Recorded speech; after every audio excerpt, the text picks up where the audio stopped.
और श्रवण के बीच बढ़ती नजदीकियों को देखकर गुस्से से आग बबूला हुई कामिनी। सोनी टीवी के शो एक दूजे के वास्ते में इन दिनों सुमन और श्रवण की शादी का नया ड्रामा चल रहा है। ये शादीशुदा जोड़ा शादी करने के बाद घर आ गया है।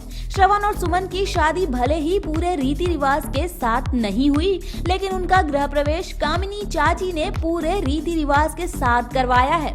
गृह प्रवेश के बाद सभी घर वाले अपने अपने कमरे में चले जाते हैं। वहीं कामिनी की रातों की नींद उड़ जाती है।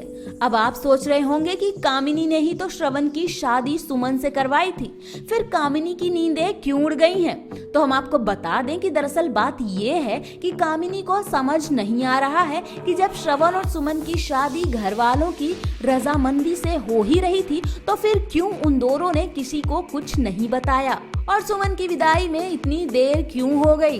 कामिनी इन सारे सवालों के जवाब जानने के लिए प्रीति के पास जाती हैं और उनसे इस शादी के पीछे का सच जानने की कोशिश करती हैं, लेकिन उनके हाथ कुछ नहीं लगता। इसी बीच कामिनी श्रवण के कमरे में चुपके से झांकने की कोशिश करती हैं, जहां सुमन सो रही होती हैं और श्रवण उन्हें प्यार से देख रहे होते हैं। कामिनी ये देखकर जल भुनकर राख हो जाती हैं। कामिनी कहती हैं कि वो किसी भी हाल में श्रवण और सुमन के बीच की दूरियों को खत्म होने नहीं देंगी। अब कामिनी अपने इस प्लान में कामयाब हो पाती हैं या नहीं, ये देखना काफी दिलचस्प होगा।